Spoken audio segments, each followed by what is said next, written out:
নমস্কার, লিখিত পডকাস্টে আপনাদের সকলকে স্বাগত। আজকে এই পডকাস্টটি এই চ্যানেলের অন্যান্য পডকাস্টগুলির থেকে একটু আলাদা।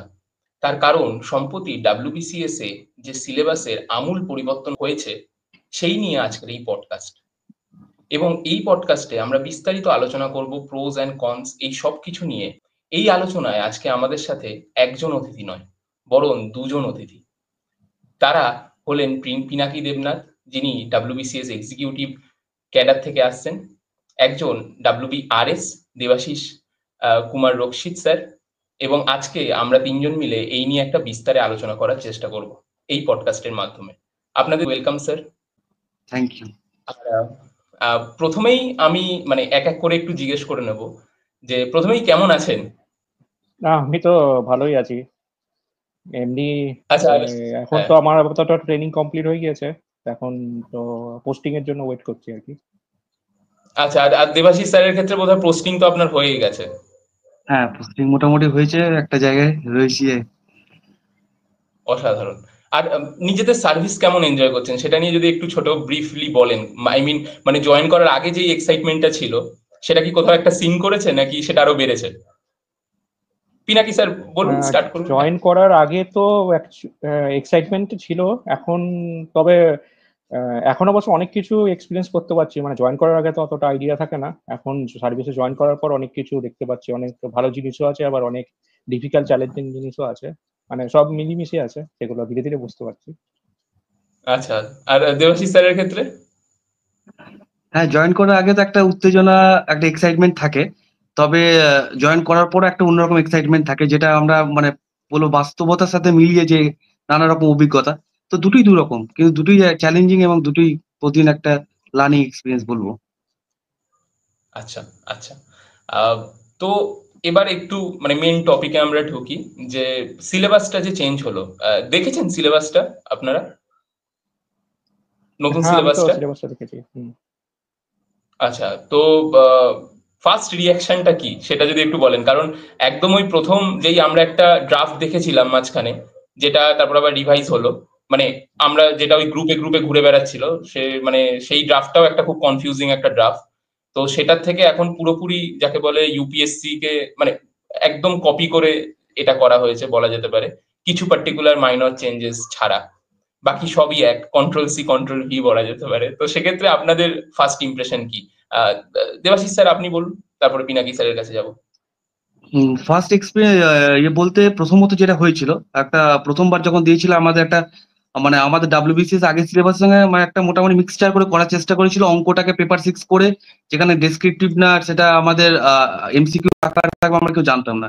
কিন্তু বর্তমান যে সিলেবাসটা আমি দেখলাম, ইউপিএসসির কন্ট্রোল সি কন্ট্রোল ভি অবশ্যই বলবো, কিন্তু যেটা বলবো সেটা হচ্ছে যে কোথাও গিয়ে সিলেবাসে আমার একটা যেটা মনে হয়েছে যে ইউপিএসসি যে সিলেবাসটা থাকে, যদি আমি বলি তার চেয়ে একটু বড় হয়েছে আমি বলবো, কারণ আমরা ওইটাকে পুরোপুরি কপি করেছি, প্লাস আমাদের যেমন art and culture of Bengal এটা ঢোকানো হয়েছে। আর আমি আরেকটা আমার মনে হচ্ছে তাৎক্ষণিকভাবে বলা, যেটা হচ্ছে ইউপিএসসি ক্ষেত্রে যেমন আমাদের ফরেন সার্ভিস আছে, ইন্টারন্যাশনাল রিলেশনশিপ বা সিকিউরিটি, এগুলো খুব ইম্পর্টেন্ট ব্যাপার। আর এনভায়রনমেন্টাল ব্যাপার, কারণ ইন্ডিয়ান ফরেন সার্ভিসটাও নেওয়া হয় প্রিলিমিনারিতে, একই পরীক্ষার মাধ্যমে। তো সেটাও এখানে দেখলাম রয়েছে, যেটা আমি জানি না কতটা যুক্তিগত, তবে দেখলাম মোটামুটি সিলেবাসটা হিউজ সিলেবাস করেছে একটা, এবং চ্যালেঞ্জিং সিলেবাস। একদম একদম। Sir Pinaki sir, over to you. হ্যাঁ, এখানেও যেটা বলি, প্রথমে যে ড্রাফটটা ছিল ওখানে তো পেপার 6 এ ম্যাথ একটা ছিল। তা ওটা দেখে আমার মনে হয়েছিল যে ইউপিএসসির সঙ্গে তো একদমই ম্যাচ খাচ্ছে না, কারণ এথিক্স আর ম্যাথ দুটো আলাদা জিনিস। তারপর তো দেখলাম এসছে আরেকটা, যেটা প্রথমে ড্রাফটটাতে তো ডিটেলসে দেওয়া ছিল না কি কি আসতে পারে, তা সে এবারে ডিটেলসে দিয়েছে যেগুলো। আরেকটা জিনিস, মোটামুটি জিএসটা তো ইউপিএসসির সঙ্গে ম্যাচ করেছে, কিন্তু অপশনালের সিলেবাসটা তো চেঞ্জ হয়নি। আমি যদি আমার স্পেসিফিক্যালি আমার অপশনালটা করি, আমার ইলেকট্রিক্যাল ইঞ্জিনিয়ারিং ছিল, তা আগেও যেটা ছিল এখনো সেটাই আছে। তা ইউপিএসসি ক্ষেত্রে যদি দেখি, ইউপিএসসির অপশনালটা আর একটু ভাস্ট আমার মনে হচ্ছে ইলেকট্রিক্যাল ইঞ্জিনিয়ারিং এর ক্ষেত্রে, যেটা ডাব্লিউবিসিএস এর ক্ষেত্রে একটু শর্ট। অন্যান্য অপশনালের ব্যাপারে জানি না, কিন্তু হয়তো আমার মনে হয় সেমই হবে, হয়তো ইউপিএসসি একটু ভাস্ট হবে। তা অপশনালটা একটু তো চেঞ্জ করলে বেটার হতো আমার মনে হয়, যদিও মোটামুটি ম্যাচ অনেকটাখানি খাই। তা ওভারঅল তো এইটাই আমার এক্সপিরিয়েন্স। আচ্ছা, স্যার আপনার মানে দেবাশিস স্যারের ক্ষেত্রে আমি জিজ্ঞেস করবো, আপনার কি অপশনাল ছিল? আমার অপশন অ্যানথ্রোপোলজি ছিল। Anthro- অ্যানথ্রোপোলজির ক্ষেত্রে আমি একদমই একমত, মানে সিলেবাস, অপশনাল সিলেবাস একদম পরিবর্তন করা হয়নি, অথচ 250 মার্কস যেটা ইউপিএসসি থাকে সেটাকে 50 নম্বর বাড়িয়ে, আমি জানি না প্রশ্ন প্যাটার্ন কিরকম হবে, তবে কোশ্চেনের নাম্বার মার্কসটা বেড়েছে কিন্তু সিলেবাস সেম রয়েছে, যেটা আমরা ডাব্লিউবিসিএস তে আমরা করে অভ্যস্ত। অপশনাল সিলেবাস চেঞ্জ হয়নি, একদমই হয়নি। একদম একদম অপশনাল সিলেবাস চেঞ্জ হয়নি। আমি সাইকোলজির ক্ষেত্রে একটা জিনিস বলতে পারি, যে সাইকোলজির ক্ষেত্রে আমি যখন ইউপিএসসির পেপারগুলো দেখেছি প্রিভিয়াস ইয়ার, সেইগুলো মানে যথেষ্ট টাফ, এবং তার সঙ্গে মানে যা যা আছে ওখানকার সিলেবাসে তার থেকে অনেক ইনডেপথে কোশ্চেন আসে। মানে শুধুমাত্র পড়ে গেলাম, সেই মানে মেটেরিয়াল পড়ে পড়ে গিয়ে পরীক্ষা দেবো সেইভাবে হয় না। মানে যেটা ডাব্লিউবিসিএস এর ক্ষেত্রে মেটেরিয়াল পড়ে পরীক্ষা দিতে গেলে মানে ওই টপিকের ওপরেই মানে প্রিভিয়াস ইয়ার ফলো করলে প্রায় 50 থেকে 60% প্রিভিয়াস ইয়ার থেকেই আসে, কিন্তু ইউপিএসসির ক্ষেত্রে সেরকম হয় না। তো এখানের ক্ষেত্রে আমার মনে হয় যে হয়তো মানে কোশ্চেনের স্ট্যান্ডার্ডটা কি হবে এটাই বোধহয় একটা সবচেয়ে বড় কনসার্ন সবার সবার ক্ষেত্রে, যে কোশ্চেনটা কেমন হবে। এটাই কারণ এত এরকম একটা হিউজ একটা সিলেবাস করে এবার কোশ্চেন যদি ওই প্যাটার্নেরই হয় তাহলে তো খুব টাফ ব্যাপার। তো আচ্ছা, নেক্সট যেটা আমার প্রশ্ন সেটা হচ্ছে যে মানে একটা জিনিস যেটা সবাই মানে বলছে সেটা হচ্ছে যে 4টে পেপার যেখানে এমসিকিউ 800 মার্ক, মানে 800 মার্কসকে যেটা ক্যারি করে, সেটার ক্ষেত্রেই প্রসেসটা কমপ্লিট করতে 3 ইয়ার্স এর বেশি লাগিয়ে দিচ্ছে পিএসসি। তো সেখানে যদি এই এতগুলো পেপার সবকটা যদি ডেসক্রিপটিভ হয়, সেক্ষেত্রে কনসার্নটা তো আরো বেশি যে এবার কত বছর লাগাবে। তো সেটা নিয়ে আপনাদের যদি 2 সেন্স কিছু থাকে, মানে আপনারা কিভাবে দেখছেন ব্যাপারটাকে। পিনাকি স্যার, আপনি স্টার্ট করুন। এটা তো আমাদের হাতে কারো নেই, মানে ক্যান্ডিডেটদেরও হাতে নেই, মানে কারো কিছু হাতে নেই। তবে আশা করবো যে অ্যাটলিস্ট যেন প্রসেসটা ফাস্টই করে, মানে অ্যাটলিস্ট যেন নেক্সট ইয়ার নোটিফিকেশনের আগে অ্যাটলিস্ট যেন গ্রুপ এ বিটা কমপ্লিট হয়ে যায়। এটা ইউপিএসসির যেমন নেক্সট নোটিফিকেশনের আগে পুরো প্রসেসটা কমপ্লিট হয়, এখানে যেহেতু প্রসেসটা একটু লেন্দি, এ বি তারপর ইন্টারভিউ তারপর সি ডি এইভাবে, তো অবভিয়াসলি নেক্সট নোটিফিকেশনের আগে কোনোদিনই কমপ্লিট হবে না। তবে অ্যাটলিস্ট যেন আশা রাখবো এ বিটা যেন অ্যাটলিস্ট নেক্সট নোটিফিকেশনের আগে কমপ্লিট হয়, তাহলে অন্তত প্রসেসটা ফাস্ট হবে, এটুকুনি। একদম ইভেন 10 মানে এবারেরটা তো 10 মাসের মধ্যে বের করে দিল রেজাল্ট। মানে যবে নোটিফিকেশন বেরিয়েছে তার সঙ্গে রেজাল্ট বেরোলো, ইউপিএসসির ক্ষেত্রে বলছি, সেখানে তো 10 মাসের মধ্যে বার করে দিল রেজাল্ট। তো দেবাশিস স্যার, আপনার কি বলার আছে এটা একটু যদি বলেন। এইটা একটা আমার মনে হয় পিএসসির বড়সড় ল্যাগিং একটা জায়গা, মানে দীর্ঘসূত্রতা যাকে বলে। তো আমি একটা পরীক্ষার কথা বলতে পারি, যেমন ডেসক্রিপটিভ এর ক্ষেত্রে মিসলিনিয়াস এক্সামটা যেহেতু পিএসসি নেয়, যেখানে ডেসক্রিপটিভ কিছু প্রশ্ন আছে জিএসপিএস এর মতো, সেখানে কিন্তু আমি দেখেছি একটা বড় সড়ো টাইম স্প্যান নেয় নর্মাল এক্সামের চেয়ে। হুম একবার ডাব্লিউবিসিএসটা বাদই দিলাম, তো সেখানে কিন্তু হুম আমার মনে হয় টাইম স্প্যানটা অনেকটা বাড়তে পারে। আর একটা জিনিস নিয়ে আমি চিন্তিত, সেটা হচ্ছে যে যেহেতু এটা ডেসক্রিপটিভ পেপার, তো কম্পারেটিভ একটা অ্যানালাইসিস চলে আসবে সেটাতে। হুম যেমন এমসিকিউ ক্ষেত্রে আমরা শিওর শট হতাম কতটা কি পাবো, এখানে চেকিং এর প্যারিটিটা কত, মানে থাকাটাও এখন খুব দরকার। আমার এই দুটো হুম মনে হুম। হচ্ছে একটা খুব বড় বিষয়। একদম একদম একদম মানে এইটা নিয়ে আমি মানে পরের প্রশ্নটাতেই আসছিলাম, যে প্রসেসটা চেঞ্জ হলো ঠিক আছে, ওয়েল অ্যান্ড গুড। 10 বছর পর প্রত্যেক সময় রিভাইজ করাটা উচিত, সেরকম ভাবে দেখতে গেলে 2013-র পরে 2025 ঠিক আছে, তাও মেনে নেওয়া যায়। কিন্তু যেটা সবচেয়ে বড় কনসার্ন সেটা হচ্ছে যে প্রসেস মানে ব্যাপারটা আরো বেশি মানে ট্রান্সপারেন্সি থেকে সরে গিয়ে ওপেক জায়গায় একটা চলে গেল। একই কিছু বছর নিয়ে তো একটা প্রশ্ন আছে, আমরা যতটাই যাই বলি। তো সেটাতে আমি ইন ডিটেলে যাচ্ছি না, কিন্তু উপর দিয়ে বলতে গেলেও এটা যে একটা ট্রান্সপারেন্সি থেকে একটা সরে গেল, মানে প্রসেসটা আরো বেশি ওপেক, আরো বেশি মানে ডেসক্রিপটিভ হওয়াতে আরো বেশি যেন সরে গেল ব্যাপারটা। আমার মনে হয় আপনাদেরও সেম মতামত। আমি যেটা বলতে চাই যে আগে তো পিএসসি তে মার্কস গুলো পাবলিশ করতো না, এবার 2021 ডাব্লিউবিসিএস থেকে পিএসসি যে সেক্রেটারি স্যার ছিলেন উনি স্টার্ট করেছেন প্রসেসটা আর কি, মার্কস পাবলিশ করা। মার্কস পাবলিশ করলে কিছুটা আইডিয়া আসবে। এবার তার সঙ্গে যেটা যদি পসিবল হয় যে ক্যান্ডিডেটদের খাতাগুলো পাবলিশ করা যায়, অ্যাটলিস্ট বিআরপিএসসি বিপিএসসি স্টার্ট করেছে করা, যদি সেটাও হুম। পসিবল হয় তাহলে আমার মনে হয় অনেকটাই ট্রান্সপারেন্সি আসবে, ক্যান্ডিডেটদের আইডিয়াও আসবে কিভাবে কি মার্কস আসছে না আসছে। হ্যাঁ মানে আগের ক্ষেত্রে যেমন আমি 4টে পেপার দিয়ে বাড়িতে এলাম, বাড়িতে এসে নিজে একটা সেলফ অ্যানালাইসিস করলাম, করে আমি একটা বুঝলাম যে আচ্ছা আমি এই পেপারে 100-র মধ্যে 90 পেতে পারি। এবার হয়তো 5 নাম্বার বেশি হতে পারে, কম হতে পারে, বাট এখন সেই জায়গাটা হয়তো কোথাও একটা হবে না, সম্ভব হবে না, এটা একটা ফ্যাক্টর। আচ্ছা, নেক্সট হচ্ছে যে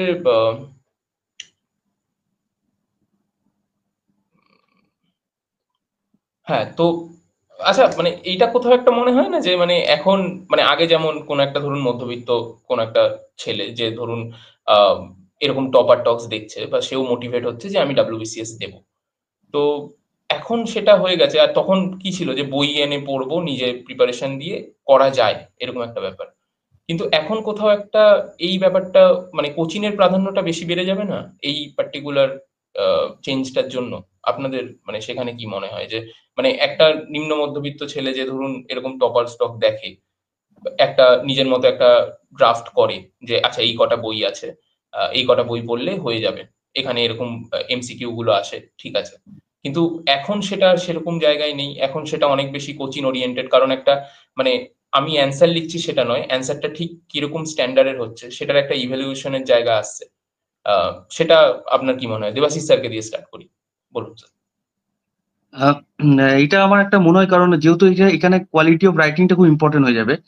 কিভাবে লিখবো, কতটা লিখবো, এই জায়গাগুলো মানে আমি বলতে চাইছি এটা কোয়ান্টিটির থেকে কোয়ালিটিটা অনেকটা ম্যাটার করবে। এবার কোয়ালিটির ম্যাটার করলে যেহেতু আমাদের সামনে একমাত্র ইউপিএসসি স্ট্যান্ডার্ডই রয়েছে, যেহেতু লোকাল সেভাবে এখনো পর্যন্ত এই সিলেবাস নিয়ে ভাবনা চিন্তা সেভাবে শুরু হয়নি।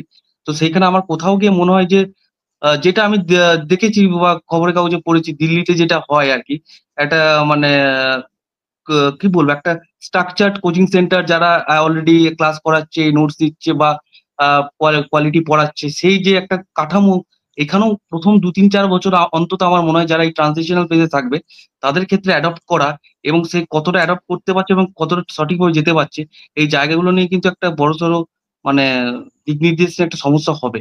মানে ট্রানজিশনাল ৩-৪ বছর একটা বড়সড় সমস্যা হতে পারে আমি মনে হয়। কারণ আমাদের সামনে তো কোনো ইউপিএসসি ছাড়া আর কোনো গাইডলাইন নেই। আর ইউপিএসসি মানে আমরা শুনেছি বড় বড় কোচিং সেন্টার, বড় বড় নামজাদা জায়গা, নামজাদা টিচার এগুলো। হুম হুম হুম। স্যার আপনার যদি কিছু বলার থাকে, পিনাকি স্যার।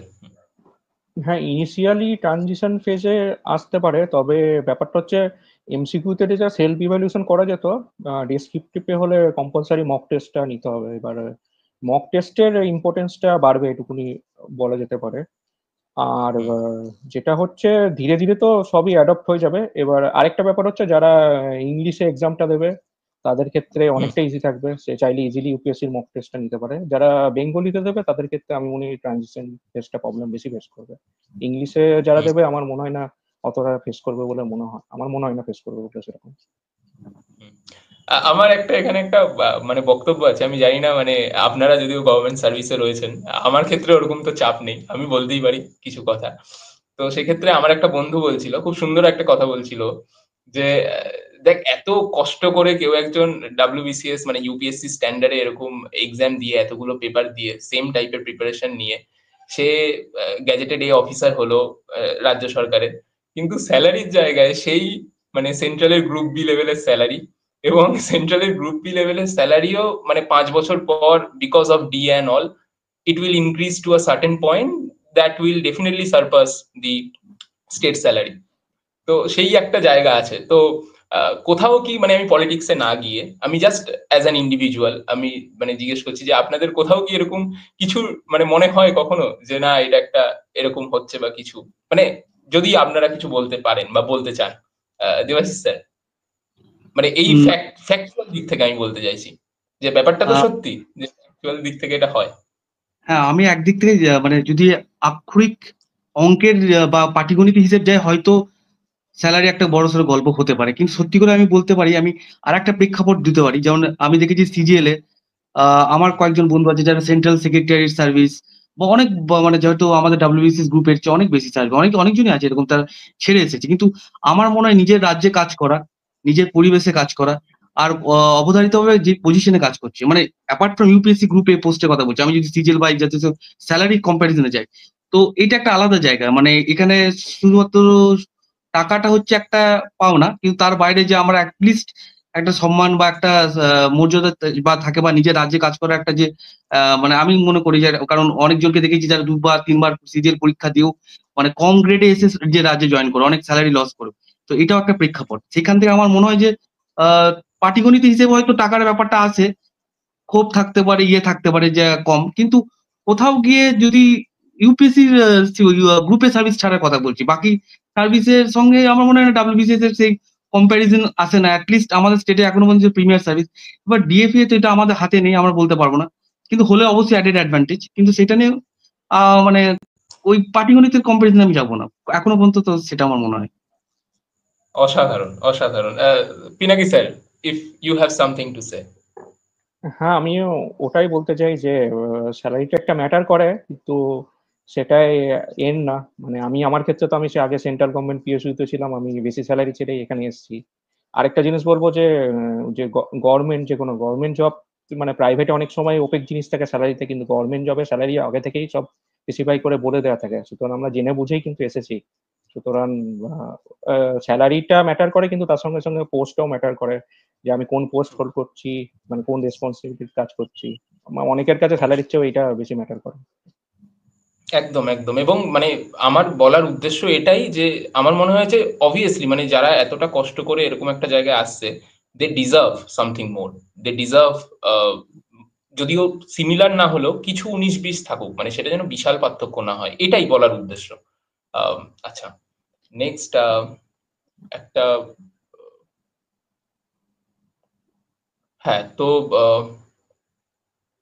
আচ্ছা, মানে এখন আপনাদের কে একটা প্রশ্ন, সেটা হচ্ছে যে আহ, এই সময় দাঁড়িয়ে আপনাদের যারা অ্যাসপিরেন্ট মানে আছে, যারা যারা প্রিপারেশন নেবে, মানে একটা দোনো এই সিলেবাসটা থেকে ভয় পেয়ে গেছে, যে কি হবে না কি হবে, একটা ত্রাহি ত্রাহি রব। বিশেষ করে গ্রুপে, মানে বিভিন্ন গ্রুপে দেখলে তো বোঝা যায়।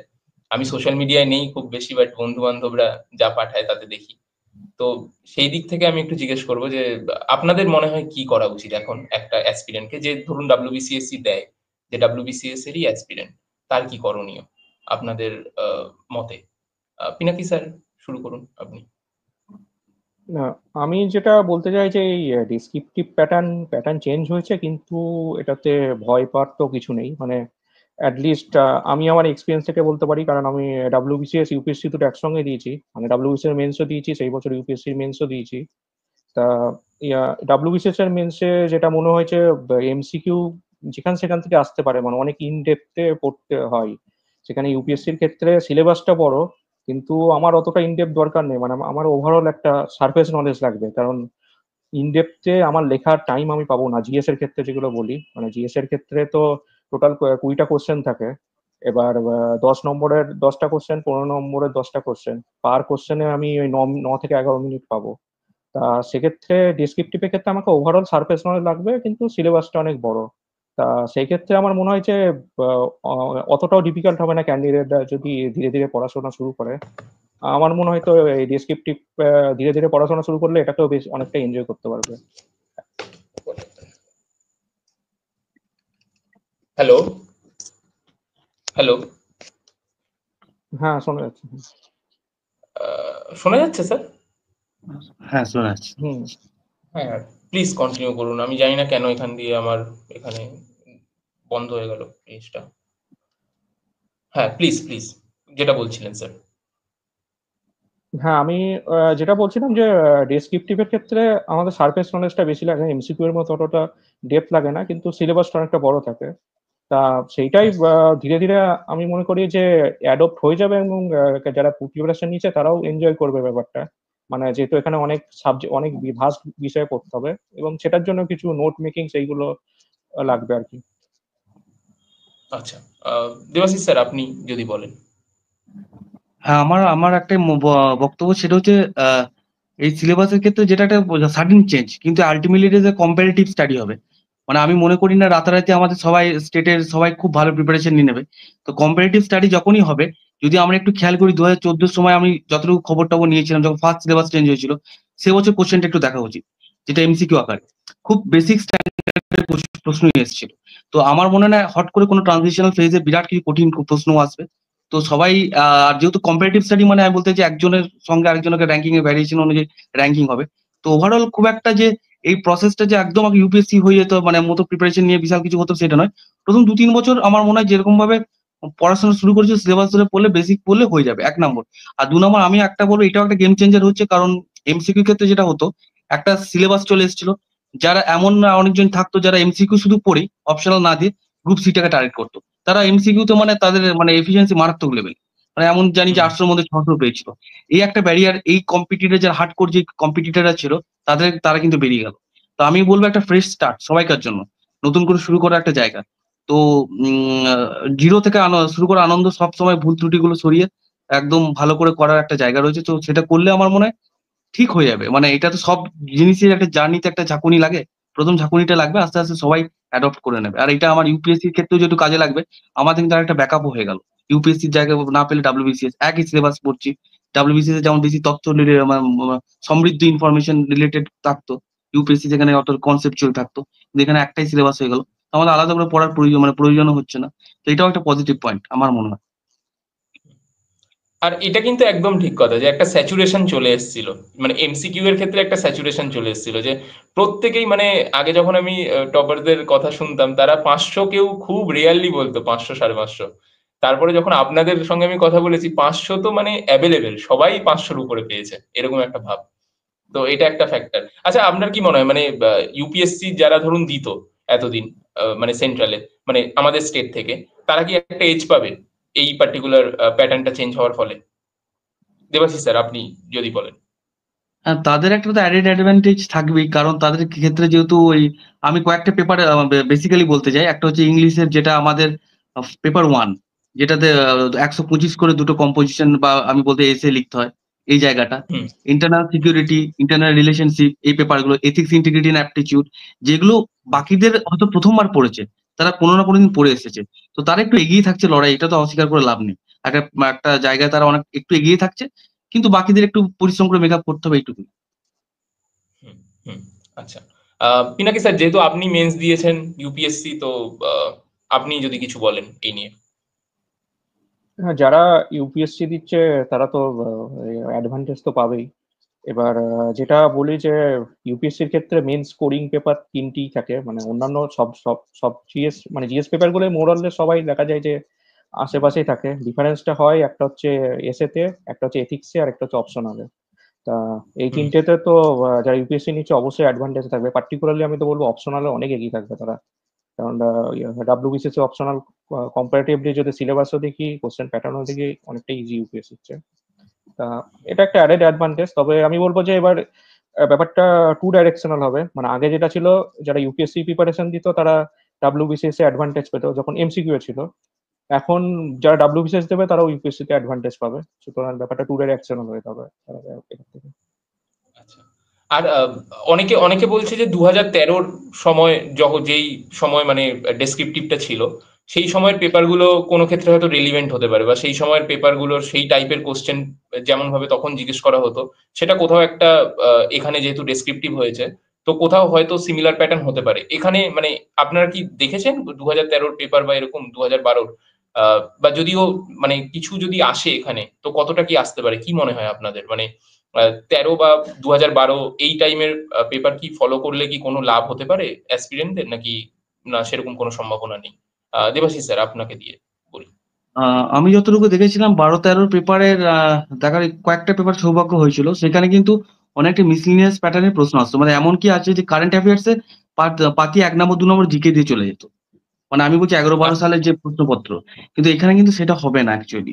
এখানে হয়তো আমি তো কোনো পেপারই সেরকম রেলিভেন্স খুঁজে পাচ্ছি না। কারণ আমি যদি পেপার তুলে দেখি যেটা সিলেবাস দিয়েছে ইউপিএসসি, তার সঙ্গে রেলিভেন্ট পেপার ডাব্লিউবিসিএস এর ওই 11-12 সালে কোনটা ছিল, আমি যতটুকু দেখেছি সেরকম তো আমার মনে হয়নি। ইভেন অঙ্কও সেরকম, অঙ্ক বলে একটা পেপার ছিল, মানে হয়তো ডেসক্রিপটিভটা কিছুটা ছিল, কিন্তু এরকম মানে ফুল ডেসক্রিপটিভ পেপার বা এরকম সিলেবাস কিন্তু ছিল না আমার তো। একমাত্র হ্যাঁ, জিএসটা যদি হতে পারে কিছুটা সুবিধা হয়তো পেতে পারে, জিএস পেপারটা যেটা ডেসক্রিপটিভ ছিল। বাকি জায়গাগুলো তো আমার যতটুকু দেখেছি মনে হয় না। আচ্ছা, আচ্ছা। পিনাকি স্যার, আপনার যদি কিছু বলার থাকে, নয়তো পরের প্রশ্নে যাব।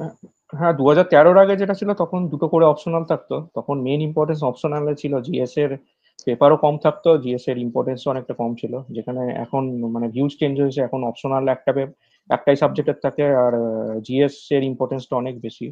তাই আমার মনে হয় না যে খুব বেশি উপকৃত হতে পারে। আমার মনে হয় তার চেয়ে বরঞ্চ, যেহেতু ডাব্লিউবিসিএস এর মেইন টার্গেটই হয়েছে যেটা ইউপিএসসির প্যাটার্নকে ফলো করা, আমার মনে হয় ইউপিএসসির প্রিভিয়াস ইয়ার কোশ্চেন গুলো ফলো করলে, আর তার সঙ্গে আমার মনে হয় অন্যান্য state civil service, particularly Uttar Pradesh civil service, যেও পুরোপুরি ইউপিএসসির প্যাটার্ন করেছে, কিছুদিন আগেই করেছে, 3-4 বছর আগে, তাহলে তারটাও ফলো করলে আমার মনে হয় বেশি উপকৃত হবে ক্যান্ডিডেট।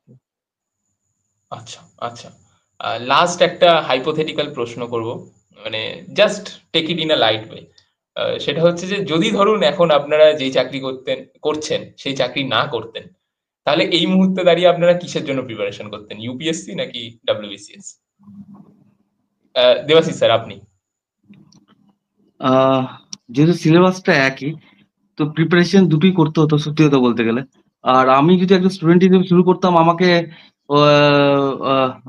একই কথা আমি বলবো, যেটা আমাকে ওই উত্তরপ্রদেশ সিভিল সার্ভিস, ইউপিপিএসসি আর ইউপিএসসির কোশ্চেন, প্রিভিয়াস ইয়ার সিলেবাস সবকিছু দেখে একটা মোটামুটি গাইডলাইন থেকে পড়াশোনা শুরু করতাম। এটা আমি করতে পারতাম বেসিক্যালি। আর হ্যাঁ, দুটোর জন্যই পড়তে পারতাম, এটা আমার অবশ্যই কথা, মানে আমি কোনোটা ছাড়ার কথা তো আসছে না, কারণ একই সিলেবাস একই ভাবে। তবে ডাব্লিউবিসিএস আচ্ছা। এর স্ট্রেস অনেক বেশি থাকতো, যেহেতু মানে আর্ট এন্ড কালচার এগুলো আছে, কয়েকটা পেপার এক্সট্রা আছে, এখানে পাওয়ার প্রবাবিলিটি অনেক বেশি, সেই জন্য। হুম। আর কিছু না। একদম একদম। পিনাকি স্যার। না, আমি যেটা বলি, আমি তো প্রথমে ইউপিএসসি শুরু করেছিলাম, তারপর ডাব্লিউবিসিএস শুরু করেছিলাম। হ্যাঁ। তা আমার তো বিশাল হারকিউলিন টাস্ক হয়ে গেছিল যে ওটা ডেসক্রিপটিভ, এটার এমসিকিউ। সেক্ষেত্রে যদি এই প্যাটার্নটা আসতো, আমি তো নিজেকে সৌভাগ্যবান মনে করতাম যে আমার মানে কষ্ট অনেকটা কমে যেত আমার। সেরা সেরা। আচ্ছা, আমরা মোটামুটি আমার মনে হয় আমি সব অ্যাসপেক্টই কভার করেছি, মানে if I am not wrong. তাও যদি কিছু আমার মানে কিছু যদি কভার করা বাকি থেকে থাকে, বা আপনাদের যদি কিছু নিজের থেকে বলার থাকে অ্যাসপিরেন্টদের, কারণ আপনারা তো জানেন যে এখানে সবাই ডাব্লিউবিসিএস এরই অ্যাসপিরেন্ট যারা দেখে, তো সেখানে তাহলে আপনারা বলতে পারেন। দেবাশিস স্যার, আপনি শুরু করুন। যেটা আপনার মনে হয় সেটা আপনি বলতে পারেন।